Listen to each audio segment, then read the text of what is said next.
Magandang gabi, mga kababayan ko. Ito po si Toto Tirador, Dr. Toto Tirador. May titiradorin na naman tayo. At ang ating titiradorin ay walang iba kundi si Martin Tambaluslos Romualdez. At ang kanyang band, Martin and the Band. Band on the Run. Tawag siyang Band on the Run, yung mga band, robbery in band. So anyway, ito pag-usapan natin po sa ngayon, ang tinatawag na kanilang motion for reconsideration.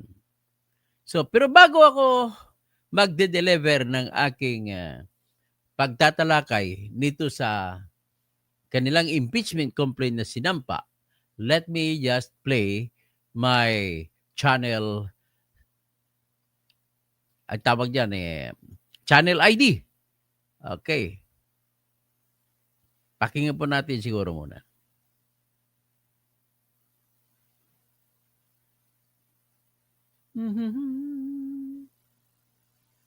Ito.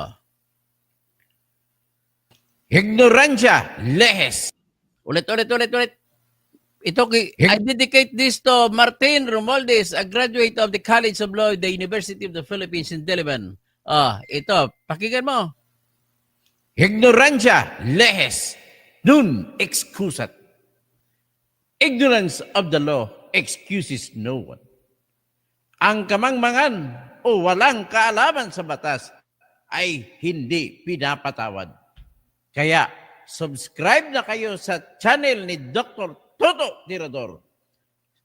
Follow mo ko sa Facebook, Bertene Catalonia Housing. Follow mo ko sa Instagram at saka sa TikTok. Dito po, marami kang malalaman kung paano i-apply ang mga batas sa pangunahing isyu ng ating bayan. Tara na!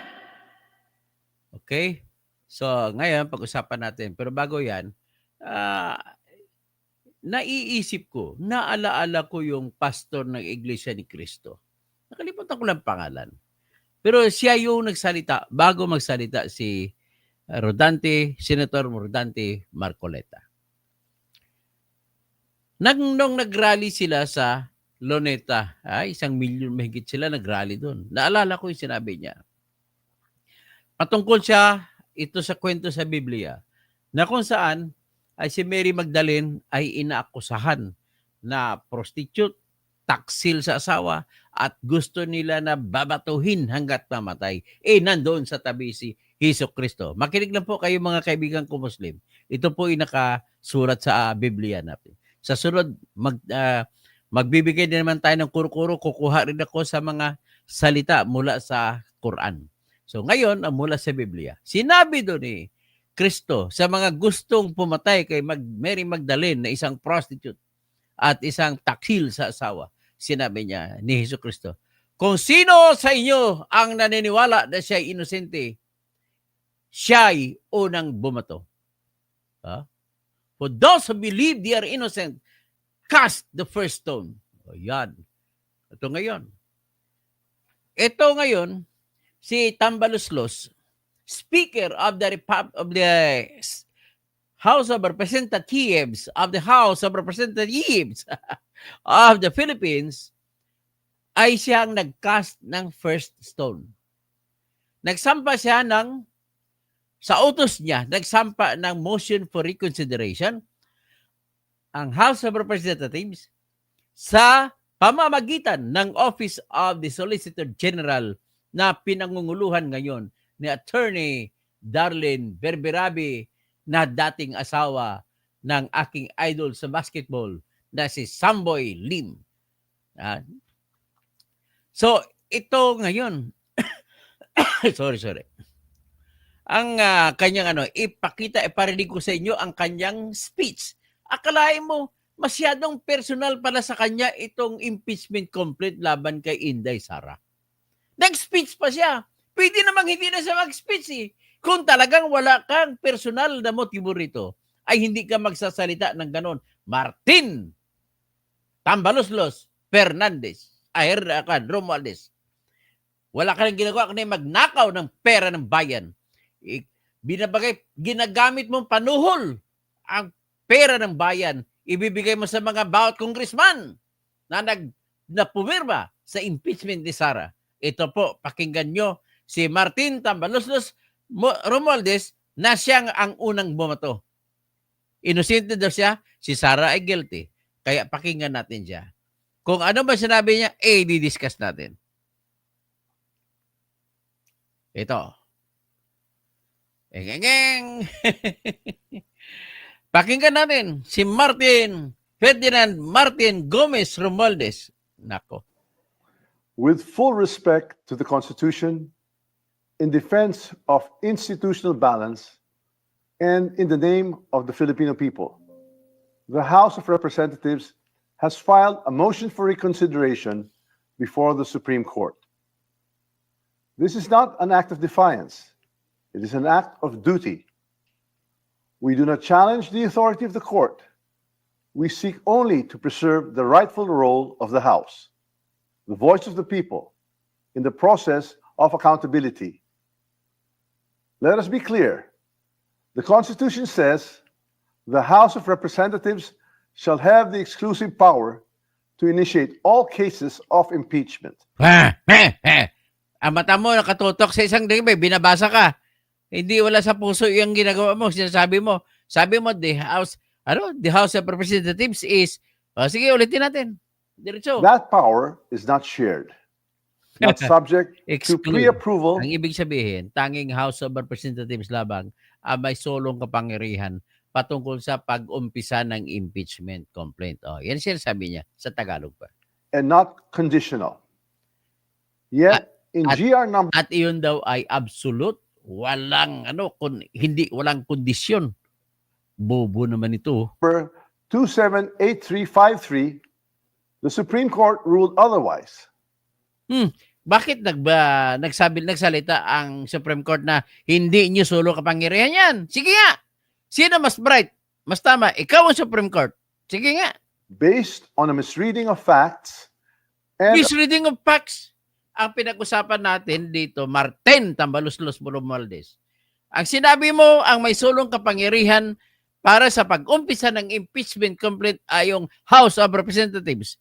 Tapos nagsalita ka na based on erroneous basis of facts, erroneous erroneous citation of facts.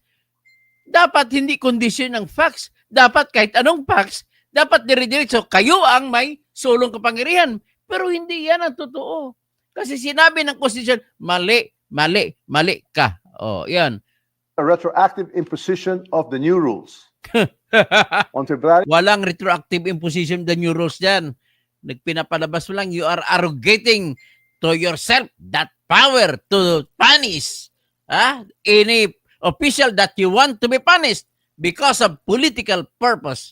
You want to become president and you just want to erase from your way anybody who obstructs you on the road to the presidency of the Republic of the Philippines. 2025, the House transmitted the fourth impeachment complaint, filed and signed by 215 members to the Senate. Only after this... Sabihin mo, i-qualify mo, sino yung 215 members? Ng House of Representatives? Sino yon? Yung binigyan mo ng pera? Binigyan mo ng pera, 150 million kada isa? Kung walang pera binigay, sa tingin mo, pipirma ba sila? Nagmamayabang ka pa na mamalinis, nagbabato ka ng unang bato. Ikaw naman, mga confidential fund mo dyan na 2.7 billion ngayon. Paano mo ginastos yan? Hindi mo rin pinaliwanag. Transmittal, did we archive the earlier three complaints? Diyan mo makikita.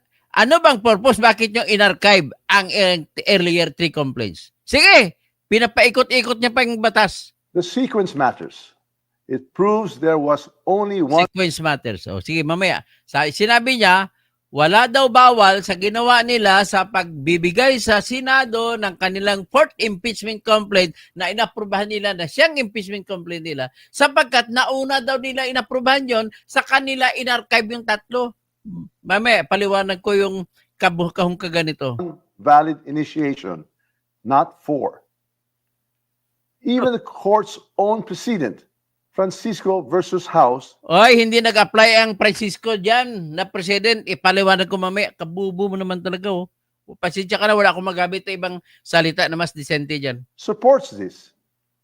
Hindi Only one nagsuporta yan. impeachment can be initiated, and that initiation begins with a one-third endorsement or a referral. One-third endorsement of the congressman who you gave 150 million each. That is exactly what the House did. Ang problema pa dito, ang pera pinamigay mo ay pera ng bansa, hindi mo sariling pera. The court also said the vice president was denied due process because she was not furnished a copy or given a chance to respond. Tama! Tama! Mamaya ipaliwanag ko. But nowhere in the Constitution is that required before transmittal. Bobo! Nowhere. Wala daw sa Constitution na sinasabi na kailangan bigyan ng pagkakataon magpaliwanag si Sara Duterte kung bakit siya i-impeach. Wala raw?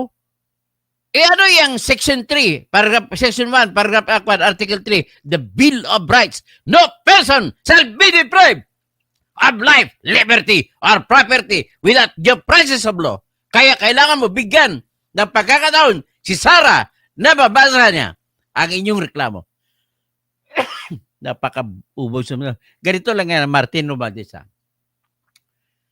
Kung ang inyong argumento ay ganito, dahil po ang pinag-usapan ay public office, office of the Vice President, walang karapatan si Sara na magpaliwanag bago siya tanggalin sa opisina.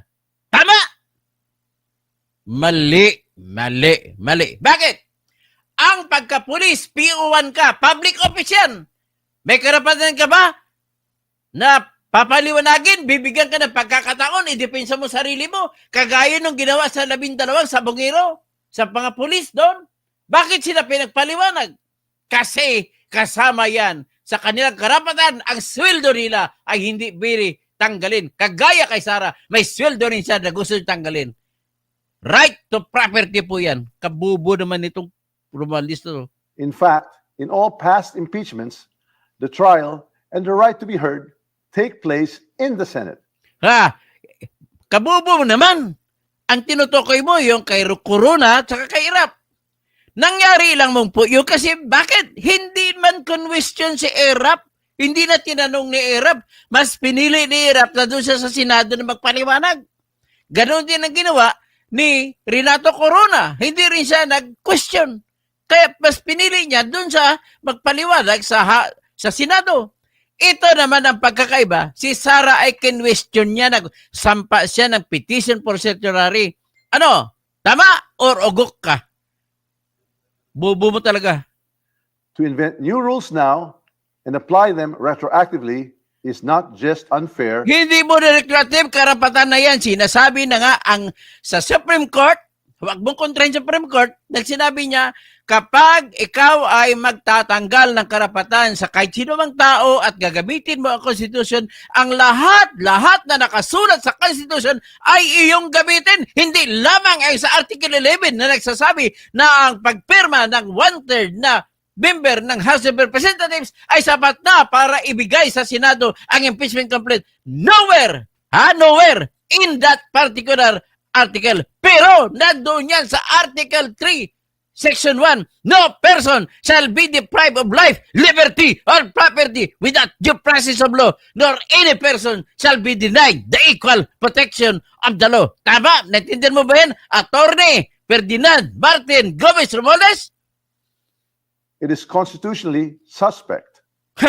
Let me say this with candor. A government of laws cannot allow any branch to become the judge of its own accountability. Oh, wala. Pero you have to know that the three branches of the government, the executive, the legislative, to where you belong, sa House of Representatives ka, and the judiciary, they are all independent of each other. They are all the great branches of the government. But if there is a case filed before the judiciary in the person of the Supreme Court becomes the primus inter pares or the first among equals. Bobo. The Supreme Court is a co-equal branch of government. Pero Its wisdom is deep, its authority is primus inter pares yun. Hindi mo pwede, may kaso eh. Hindi ka pwede magmayabang. Kaso yun eh. Hindi naman lawmaking yun. real. But its members, like the President and the Vice President, are also impeachable officers. Nako. Nagwa-warning si Tambaluslos. Ha? Ulitin natin. Ang sinabi niya, Are also impeachable officers. tagalin na yun. Balikan natin. Then are also impeachable officers. When, like the President and the Vice President, are also impeachable. Ito, ulitin natin. Hindi ko ma-hit Okay, ayan. But its members, like the President Members ng Supreme Court and the Vice President, are also are also impeachable officers. officers. So, nagwa-warning. Gusto niyo impeach sa mga justices? Ladies and gentlemen, mga mamamayan, mag-rally na kayo nito laban kay Tambaluslos. Gusto niya ipa-impeach ang judiciary, ang mga members ng Supreme Court. Grabe to. Nagwa-warning ka, kaya ikaw pala salita dyan. Pwede mo naman ibigay sa mga kasama mo yan. Bakit ikaw pa rin salita? Hindi na nga kailangan magsalita ka dyan eh. Wala na, hindi na kailangan salita. Magsampa na lang kayo ng motion nyo. When the court lays down rules for how it or others like it may be impeached, it puts itself in the dangerous position of writing conditions that may shield itself from future accountability. Parang akala mo makontrol mo mga senador ha? That is not how checks and balances work. You are polluting the minds of the Filipino people and you're claiming to be the correct animal here. We filed this motion for reconsideration not to provoke, but to protect. Not to provoke, but to protect, but to send warning. Chilly warning to these members of the judiciary that it is now being implied by me that you are sending out the threat to impeach them. The 13 judiciary members are the members of the Supreme Court. To assert supremacy, but to restore balances. Because if impeachments can be blocked by misunderstood facts or rules, Misunderstood facts. It is only you who misunderstood your facts, not the Supreme Court justices. made after the fact, then accountability is not upheld, it is denied. To dissent is not to defy. To demand accountability is not to destabilize. To insist on constitutional integrity is not to weaken the democracy, it is to strengthen it. But the problem is you are corrupt. How can you now give integrity to your impeachment complaint when those who made the impeachment complaint are all corrupt people? Sige? We speak now not because it is easy, but because it is necessary. The House Style mo talaga dyan, yung mga ironies, statements of ironies, yung mga ginagamit mo ganun. Nagbabasa yung mata mo, hindi gumagalaw, ibig sabihin binabasa mo lang yan without sincerity at all when you talk. Ay nako, ito, itatalakay ko tong ang gusto niya palabasin, tatagalogin ko, na nagkamali daw ang Supreme Court sa pagsasabi na bawal na ang pang-apat na reklamong impeachment kasi sinabi ng Supreme Court, bawal ang pang-apat na reklamong impeachment kung may nauna na dismiss. So, ibig sabihin, hindi po nila kinontra ang desisyon ng Supreme Court na na-dismiss nga dahil in-archive nila. Ang kanilang lamang position ay ganito. Gusto nilang i-argumento na nauna naman naming in-endorse ang impeachment complaint na pinirma ng 1/3 ng members of the Congress bago namin in-archive. So kanya sa point of sequences, or sequence rather, mas nauna nila in-endorse sa Senate ang impeachment bago nila in-archive. Pwede ba yon? Pwede ba yon? Ang sagot ko lang dyan ay hindi pwede. Bakit? Simple lang po, kasi ang lingwahe ng Constitution nagsasabi, shall. Pag sinabi, shall, ang ibig sabihin ay mandatory. Mando. Kaya tingnan natin, ipakita ko sa inyo ang mando ng Supreme Court na dito nagkakamali si Tambaluslos.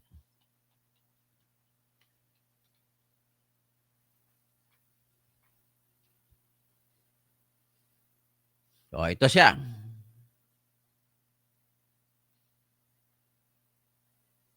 Ipakita ko sa inyo ang kopya ng konstitusyon natin.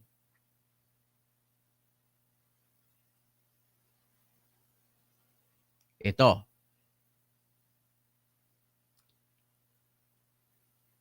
O yan, nakita nyo, yan ang konstitusyon natin.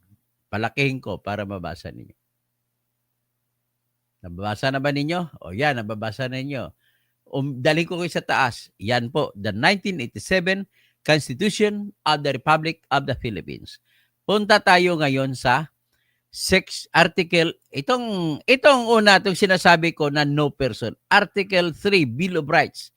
No person shall be deprived of life, liberty, or property without due process of law, nor shall any person be denied the equal protection of the laws. Yan ang ginamit ng Supreme Court yan, kaya hindi nyo pwedeng basta-basta na lang iakyat sa Senate ang inyong napirmahan, reklamo na napirmahan ng 1/3 ng Congress sapagkat dapat yung respetuhin din ito. Kung nakasulat dito sa Section 11, Article 11, Section 3, yan, itong sinasabi nila. Sabi ni Tambaluslos, Article 11, Accountability of Public Officers. Section 3, ito. Ang sinasabi nila dito sa number 4, paragraph number 4, in case the verified complaint or resolution of impeachment is filed by at least 1/3 of all the members in the House, the same shall constitute the articles of impeachment and trial by the Senate shall forthwith proceed. Yan ang sinasabi nila. Wala naman daw sinasabi din yan. Napapaliwanagin pa si Sara. Tama ba yun? Ang sabi ng Supreme Court, mali. Kasi di sinasabi pa sa Constitution natin, sa Bill of Rights, Section 1, dito sa Bill of Rights.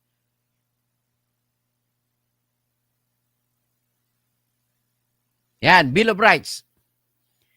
No person in whatever manner can be deprived of life, liberty, or property without due process of law, nor any person be denied the equal protection of the laws.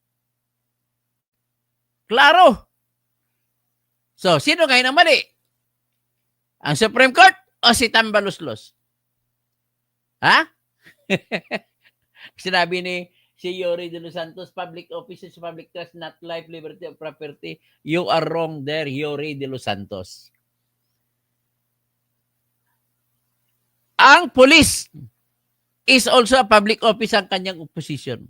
Do you mean to say, tanggalin mo ng police, wala nang pagpaliwanagin? Huwag naman kayo magpakabobo. Ha? Mismo, janitor na ka lang, tanggalin nyo sa opisina. Oh, kahit nga yung ultimo na teacher, hindi nyo matanggal, pagpaliwanagin mo muna. Di ba? Ang nakataya doon ay opisina. Ang iyang kanyang pwesto, matatanggalan siya ng trabaho. Ang trabaho na tinitingnan natin ay sweldo. Kabobo naman. Di ba? Hindi ko lang banggitin, pero bahala kayo kung magalit kayo sa akin, but I will never agree that just because it is a public office, ay wala ng karapatan na papaliwanagin. Kabubuhan po yan. Benji Piquero, feeling niya hari na siya. Oh, sabi nga niya, Lovely Skyner. Kaya matapang yan kasi hawak niya si BBM. Kasi maraming alam yan tungkol kay BBM. Nasa drugs, kaya takot si BBM. Okay. Tapos, sabi naman ng Galaxy, grabe, gusto niya talaga maghari-harian si Tambaluslos yan. Jose Fermin Gamuyaw Moleza. To, ilang beses pinatawag si Sara sa mababang kapulungan, ngunit hindi niya iba yung pagpatawag na yun, Jose Fermin. Ang pagpatawag niya ng hearing. Ang pinatawag yung impeachment na proseso. Ibahin mo yun, okay? O kahit naman sa patawag, pumunta naman siya doon Ba't hindi siya tinanong ni Joel Choa? Andun siya. Andun naman ang dalawang army na colonel na siyang intelligence officers na silang tumanggap ng pera at sila nagresibo ng Merry Crispiatos. Bakit hindi nila tinanong yun? Naintindihan mo ba yung Jose Fermin Gamuyaw Moleza ang sinasabi mo? Iba yung impeachment na hearing, iba yung hearing tungkol sa Quad Committee na yun. Please, differentiate between the two. Kay Rick TV, kasing laki ng letra ng SM, pangalan niya sa harapan. Ganun ba? Alan Carbajal, piling president na yan. Piling president talaga. Lazaro de los Santos, piling Supreme pa siya sa Supreme Court. Ganun nga. Virgie Figueroa, grabe ka, tambalusos talaga. Lovely Skyner, dapat makulong yan kasi lahat ng kalukuhan sa Pinas, siya lang, kailangan masimulan ng kaso laban sa kanya. Binaboy nilang 150 million kada congressman. Edgar Nacion, Dr. Toto, good evening po. Imor Nibal, shout out dyan sa La Union. Tapos si Emmanuel Chan, Dr. Toto Tirador, wag mo nang punahin ng Congress ang delegation, ang aligasyon na binayaran, wala naman tumindig. Meron po, ipapakita ko ngayon sa inyo ang ebidensya. Kalakuhan ng mga congressman na yan. Ronnie Zipagan, Tambaluslos is not only arrogant, but abusive and very corrupt official. Argo, Tamba, hello host. Tapos Galaxy, piling president ka Tambaluslos, shame on you. Ramujkil, alam mo ba, binabasa mo, nagpatawa ka lang Tambaluslos. Binabasa niya lang kung anong binabasa niya, Pastor Rodi Rabi. Si Ramujkil, AI naman galing ang mga sinasabi. So Terry Guzman Gabad, tuta ka ng mga dutae, kalbong banda, ay tanda. Hindi po ako tuta ni dutae, pasensya ka na. Ikaw tuta ka ni BBM. Rico taka ni Tambaluslos. Rico Dalangpan, Ricoleto, maayong gabi, engineer watching here in Plaridel, Misamis Occidental. Maayong gabi sa Misamis Occidental.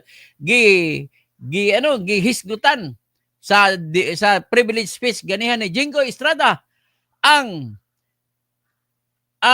Kabangan Bridge nagtindog si Senador Barcolita giingon niya katong mga nahitabo diya sa Osamis nga mga project kuno ni Iwaminal, ingon niya mga congressman na kontraktor pa. Pasensya na kayo kung nagsibuano ako sino pa? Si Dennis Kausim, brother. Mali ang isi, wag mo na. Ikaw ang mali, Yuri. You are not right. You can never be right. If you will question the Supreme Court. Supreme Court is correct. Wala kang katibayan pag sinabi mo mali ang Supreme Court. Pasensya ka na, Yuri. Argo, ang dami natuto po sa inyo, host. Thank you, host. Houthi, Philippines. Hinamon nila si BP Sara na mag-oath sa quad hearing ng Congress at magpapadrag test daw mga congressman. At nung nag-oath si BP, hindi naman sila sumagot. Nawala na. Takot sila kay BP nung nandun si BP. Wendell Villamor, calling the Supreme Court justices, pakisampulan nyo nga itong si Tambaluslos, unknown savior, wag garbage na si Tamba, Dr. Toto, Elizabeth Opinion, Solid Duterte. Yan, gusto ko lang iklaro sa inyo na mali si Tambaluslos sa pagsabi sa pagsabi niya na mali ang Supreme Court. Okay? So sinabi niya na mali ang Supreme Court daw dahil nauna na yung pagpadala ng pag-approve sa fourth impeachment complaint kaysa pag-archive. True enough, ganito ginawa nila. Una, inaprubahan mo na yung fourth complaint na magiging impeachment complaint. Next, pagtapos doon, at nag-motion si Majority Leader Manix Dalipe move to archive the 3 impeachment complaints. In-archive. Ngayon ang in-archive, ano pa makikita mo? Ano mahihita mo ron? Hindi, binasura mo. Hindi na magagamit. Pag hindi magamit, dismissed. Kaya ang salita na ginamit ng Supreme Court, deemed dismissed. Ang isa pa sa pinunto sa desisyon ng Supreme Court na sinulat ni Justice Marvick Lunen na in-appoint ni Noynoy Aquino, hindi kay Duterte appointee, in-appoint ni Noynoy Aquino yan. Sa kanyang panulat sa desisyon, talaga tahasan niyang sinabi, ang obligasyon ng Secretary General ay mandatory. Wala siyang discretion kung alin ang unahin niya, alin ang hindi niya ipasa, alin ang ipasa niya. Kaya, obligasyon ni Secretary General Reginald Velasco na yung naunang naisampa, December 2, ay unahin niya asikasuhin. Ikalendaryo niya sa loob ng 10 session days. At pagtapos makalendaryo, unahin niya kasi yung nauna dumating. The first who came in right must be the first to be attended to. Kasi yung complainant dyan may karapatan na ang kanyang reklamo ay asikasuhin ng una. Hindi yung second complaint, hindi yung third impeachment complaint, hindi yung fourth impeachment complaint. Ang ginawa nyo, inuna yung fourth. That is illegal. That is not that you are violating the order of the Constitution under Article 11, Section 3, Paragraph 2 that says that right upon the receipt of the impeachment complaint that is verified, then it must be calendared or put in the agenda in 10 session days. And after it is put in agenda, then 3 session days, it must be referred to a proper committee. And that proper committee should be the Committee on Justice. Ano ginawa nila? Inuna nilang port? Bawal yun, bawal. May obligasyon si Reginald Velasco na unahin ang tatlo kaysa yung pang-uli. Kaya dyan, kinonsidera na ang claim nila ngayon na nauna kuno ang import impeachment complaint ay wala pang na-archive, kaya tanggapin. No, hindi pwede. No, pwede. Mi amigo, no, pwede. Kailangan kasi siyal ang utos ng Constitution. Mandatory. Hindi, walang option si Secretary General at walang option din si Speaker. Alin ang unahin? Unahin yung nauna natanggap. Pangalawang natanggap, pangalawang tanggap nyo. Pero pwede nyo sila pagsabayin. Ang problema sa kanila, pwede naman nila gagawin isabay, pati yung port. Inuna nila yung port. Pagkatapos yung pangatlo. There you are. Oh, anong bago dyan? Walang bago dyan. Walang binago ang Supreme Court. Nag-interpret lamang ang Supreme Court. Walang dinagdag na bago sa Supreme Court. Ganito, ang sitwasyon sa Ernesto Francisco case ay may dalawang kasong sinampa laban kay Supreme Court Justice, Chief Justice Hilario P. Dabiri Jr. Yung unang reklamo at yung pangalawang reklamo. Nagsampa ng kaso si Ernesto Francisco dahil ang kanyang reklamo ng pangalawa ay hindi binigyan ng pagkakataon na asikasuhin ng House of Representatives. Ang sagot ng Supreme Court, hindi na pwedeng asikasuhin. Bakit? Kasi yung unang reklamo ay nai-refer na sa Justice Committee. So, hindi ka na pwede tumanggap ulit. Ganun lang ho kasimple yun. So, ngayon, ang nangyari sa Sara case ay ganito. Ang nangyari, ginawa muna nila ang pang-apat na reklamo, inaprubahan nila paket. Tapos ang naunang tatlong reklamo, inarchive nila. So, hindi siya, magkakaiba sila ng circumstansya o sitwasyon ng ang Ernesto Francisco case at saka Sara Duterte case. Magkaibang sitwasyon. Ang kay Ernesto, ulitin ko lang, kay Ernesto Francisco case ay parihong in-endorse, ni-refer into sa Justice Committee. Hindi na tinanggap ang pangalawa. Pero sa Sara case ay inuna yung napirmahan ng 1/3 na congressman at saka inasikaso, inaksyonan yung tatlo at inarchive. Sa Ernesto, walang archive. Sa kay Sara may archive. So, naglagay ang sitwasyon ng Supreme Court sa balag ng alanganin, ano ang interpretasyon ng Supreme Court sa sitwasyon na kakaiba na ito ay nag-archive? Ang sagot ng Supreme Court, sapagkat wala ka nang gagawin na archive na, parang mo na ring dinismiss ang kaso. Sinabi ng Supreme Court, wala ka nang gagawin archive na eh. So, ibig sabihin, hindi na kailangan na mag-end pa ang session na sinidji. Kaya, doon pa lang, right there and then, hindi nyo na-actionan yan. So, deemed, ang ginamit na salita ng Supreme Court, deemed dismissed. Hindi dismissed, kundi deemed dismissed. At nag-interpret ang Supreme Court, dahil hindi mo nagagalawin yan, deemed dismissed, at dahil sa lahat ng reklamo, anumang klaseng reklamo na sinampa sa korte, kapag dismissed na, tatakbo na ngayon ang prescription period na 1 year. So, ngayon, kung tatakbo na, sa loob ng isang taon, hindi ka na pwede makasampa ng pang-apat. Okay? Gets nyo? Siguro sana maintindihan mo naman yan. Ito, Yuri. Yuri, maintindihan mo na sana yan. Ngayon, kung abogado man ka, you check your book. your lubux again. Huwag mo na sabihin mali ang Supreme Court, tama pag Supreme Court. At kung sinabi mong mali sa Supreme Court, wala ka ring pakipaliwanag kung bakit. Ang sagot mo lang, dahil na-disbar ako. Yun lang ba? Sagot ba yan? Katwiran ba yan? Rooney, I'm proud why I was disbarred. Nakipaglaban ako sa korupsyon, kaya ako na-disbar. Nagkamali lang ako dahil pinablis ko lang sa Facebook. Ano ba kasalanan ko ron? Yun lang. Para ka lang yung pari na nag-asawa, kaya tinanggal ka pagkapari. Walang pinag-iba dyan. Okay? It doesn't matter because my mind is still intelligent of the law that I acquired when I studied law in the pamantasan ng lungsod na Maynila College of Law. That granted me, that conferred me that honor and the degree of the Doctor of Jurisprudence. So ano pa? Yun lamang ang gusto ko ipuntos. Mali si Tambaluslos, ginagamit niya ay arrogance. Nag-insisti siya kahit alam niya na mali ang kanya. Sinasabi niya power impeachment. Let me repeat.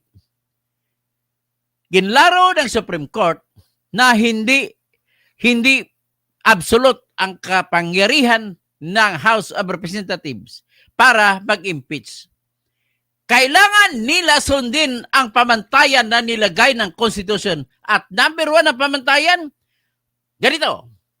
Kapag matanggap na ang verified impeachment complaint, magbibilang ka ng 10 araw sa loob ng 10 session days, ay ikalendaryo mo na ang kaso para mapag-usapan.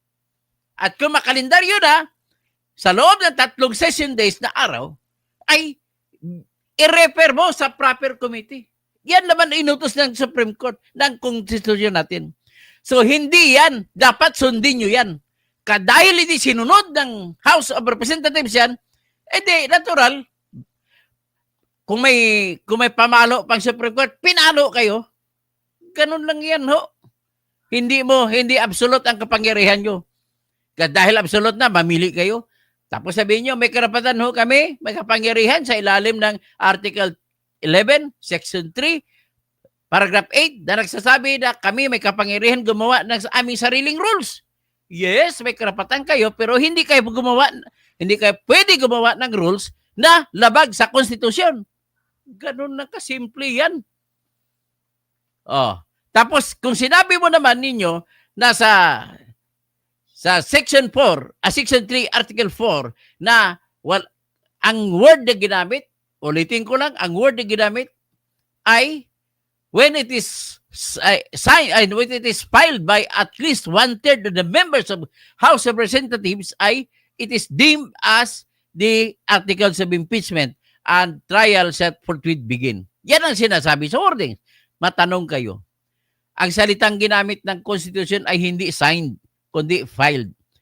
In case the complaint is filed by at least 1/3 members of the House of Congress, the lower House of Congress, then the same shall constitute the articles of impeachment and be submitted to the Senate and trial shall forthwith begin. Okay. Naintindihan ninyo? Ang ibig sabihin ng forthwith, within the reasonable time, pinakauna after matapos yung mga ibang naunang bagay. Siguro naintindihan na ninyo. Yan ang mga sinunod nyo sa pang-apat. Sabi ni Martin Romualdez, ay wala nang karapatan na bibigyan pa si Sara ng papaliwanag. Bigyan siya ng kopya. Ang utos kasi ng Supreme Court, bigyan siya ng kopya ng articles of impeachment ninyo at bigyan nyo rin siya ng kopya ng mga ebidensya ninyo. Pasagutin nyo siya. At kung ayaw sumagot, bahala siya. Isampa nyo kung gusto nyo. Yan ang utos sa Supreme Court. Pag sumagot ni si Sara, bigyan mo na nilang kopya. Pag sumagot si Sara, May-meeting ulit sila, pag-usapan na kung tatanggapin nila paliwanag ni Sara o hindi. Kung hindi na paniwanag tanggapin, edi isampa nila. Yun lang naman ang sinabi ng Supreme Court na dapat igalang ang Section 1, Article 3 ng ating Constitution. Sa tingin ko, ay naisabi ko ng gusto ko mangyari. Ang sino man po, may ibang opinion, respetuhin ko lang. Pero ito na sinasabi ko, Yuri, kung ano man opinion mo, ay respetuhin ko yan. Pero sinasabi ko lang na mali po yan. Ganun lang kasimple. So magandang gabi po sa inyong lahat. Friend Anino Gohilde, yung plano ni Tambaluslos, ipa-impeach sa Supreme. Bago ako umalis, ladies and gentlemen, ako'y humingi ng dasal sa inyo. ipagdasal natin na hindi gagawin ni Tambaluslos ang pagpa-impeach sa mga justices natin na 13. Imagine mo kung ma-impeach yan, anong mangyari? Hindi tayo pwede magsampa ng writ of amparo doon. Hindi tayo pwede magsampa ng writ of habeas corpus sa Supreme Court kasi wala makasikaso. Hindi tayo pwede magsampa ng kung anumang petition for certiorari o kung appeal dahil 13 sila. I-impeach siya. Ano mangyari sa ating bansa? Ang problema dito, pinapayagan natin si Tambaluslos magnakaw sa pamamagitan ng minahan niya. Pag nanakaw sa pamamagitan ng kanyang confidential fund na hindi man lang siya nagre-report kung paano niya ginasto, pinayagan natin siya magnakaw para sa kanyang mga kasamang congressmen na bibigyan ng 150 million bawat isa sa at 215 pa silang lahat. Kung i-multiply mo sa 150 million, ang sagot 32 billion, 250 million. Grabe. Sa bulsa ng bansa nating kinukuha. Papayag ba kayo doon? Ladies and gentlemen, ikaw Yuri, nakiusap ako sa iyo, huwag na nating kanyan. Alam mo naman yan na namigay sila 150 million bawat isa para kada perma.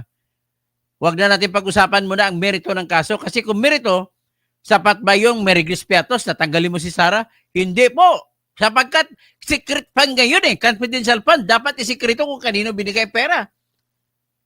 Pwedeng ginawa na ninakaw ni Sara. Hindi ko man sinasabi na hindi niya ninakaw. Pwede rin mangyari na hindi niya ninakaw. Ganun lang kasimple. Pero wala tayong ebidensya na ninakaw niya kasi ang House of Representatives mismo, yung mga congressman ninyo na si Paulo Ortega na taga La Union at si Alonto Adyong na taga Lanao del Sur ay umamin nga sila na wala silang alam kung saan napunta yung pera ng confidential fund. Kasi ang alam nila hanggang doon lang sa Merigris Piatos. Ay, kung mangyari yan, di... Rene Garban, bayad yan ni Tamba. Dennis Tit Boyeng Dator, constitutionalist crisis ang matabo kung ipa-impeach niya ang mga justices na 13. Dennis Boyeng Dator, tama nga, si Bobby Admaen, Tambaluslos, nag-ala presidente ng sarili. Jan Suarez, anak ni Lucifer yan, si Tamba. Wala kang kakampi dito, Yuri. Paano yan? Okay sa Cabo. Tama ka, Sir Toto. Dahil sa kasapangan ni Tambaluslos sa pwesto, ginagawa niya kahit anong labag sa batas. Dapat dito kay Tambaluslos bitayin hanggang sa maging obi yung kulay. Argo, host, hindi po sila obra sa Senate natin. Lalain Taranueva, God bless you, Dr. Toto, watching from South Carolina. Okay, maganda. Tapos Hillside Cebu, Supreme Leader, Philippine version. Efren Anino Guhilde. Asa na ba si Efren Anino Guhilde? Wala ako yung plano ni Tambaluslos ipa-impeach sa Supreme Court, hindi tatalab yan sa Senado. Sabi naman ni Yuri de los Santos, sagutin mo Toto, mali bang isi sa pag-disbar sa iyo? Sa aking parte, nasabi ko na mali, may kamalian sila. Okay lang yun, walang problema yun. Pero ang pinag-usapan natin, itong impeachment, tama ang Supreme Court sa impeachment. Ibig mo sabihin, ang malayo naman ng argumento mo, Yuri. Dahil mali ang ginawa sa akin sa Supreme Court, ay mali din sila sa impeachment. Hindi po. Hindi po ganoon. Tapos, January 78, Solgen, nakatapat ng isi ngayon. So, Yuri de los Santos, General Isaac, nagkamali talaga isi kung gusto niya. Ay, pasensya na po, hindi ako maniniwala. In-explain ko na kung bakit tama sa Supreme Court. Lyra Montrose, Solid, Toto, Tambaluslos, Tirador. Siyensya, gusto ni Tamba i-apply ang Supreme Court, ang Francisco, huling sa case ni BP Sara.